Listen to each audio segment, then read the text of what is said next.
বিদেশে কাজের জন্য দালাল বা এজেন্সির শরণাপন্ন হওয়ার আগে অবশ্যই এই 7টি জরুরি প্রশ্ন জিজ্ঞাসা করুন। প্রথমত, নিশ্চিত হন ভিসাটি কোনো ট্যুরিস্ট বা ভিজিট ক্যাটাগরির নয়, সরাসরি বৈধ ওয়ার্ক পারমিট কিনা, এবং এজেন্সিকে তার ডকুমেন্ট দেখাতে বলুন।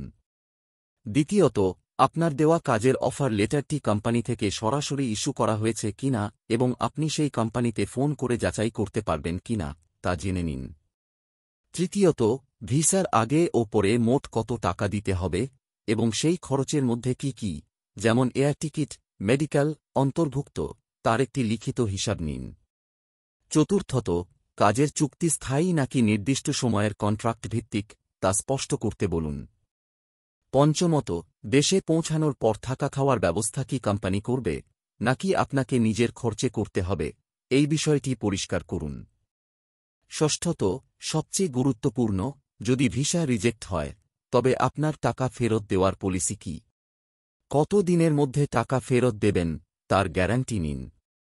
সবশেষে, এজেন্সির বৈধ লাইসেন্স নম্বরটি চাইতে ভুলবেন না, যাতে আপনি অনলাইনে তার সত্যতা যাচাই করতে পারেন। মনে রাখবেন, যে দালাল এই প্রশ্নগুলো এড়িয়ে যাবে তার থেকে দূরে থাকুন। আপনার জীবন ও অর্থ সুরক্ষিত রাখতে তথ্য যাচাই করুন, প্রতারিত হবেন না।